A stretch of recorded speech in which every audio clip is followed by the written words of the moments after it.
Heart check. Shalom, peace. Can I ask you something? Is your faith changing your life?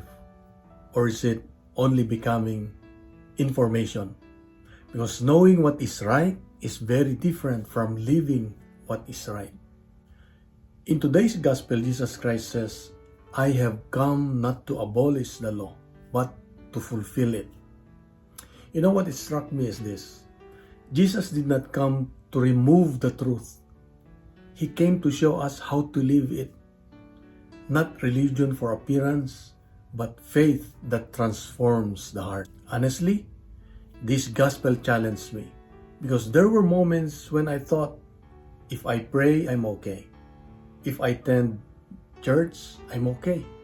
But then I realized faith becomes real not when I hear God's word, but when I practice it. When I choose patience instead of reacting, honesty instead of convenience, forgiveness instead of keeping score. That's where faith becomes visible. And honestly, people are inspired less by what we know and more by what we live. What we live. Jesus reminding us, don't only admire the gospel. Live it. Live it. Because transformed lives speak louder than memorized verses. So today, choose one teaching of Jesus and actually practice it.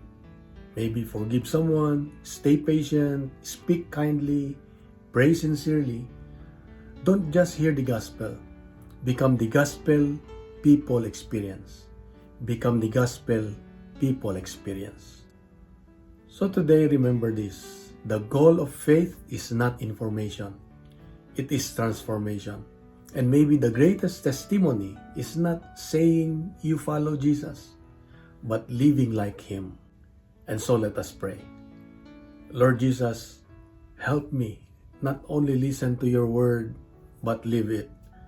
Transform my heart, my choices, and my daily actions so that others may encounter you through my life. Amen. In the name of the Father, and of the Son, and of the Holy Spirit. Amen.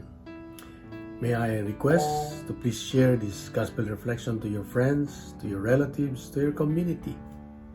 And please leave comments below because it helps a lot for me to continue sharing the gospel.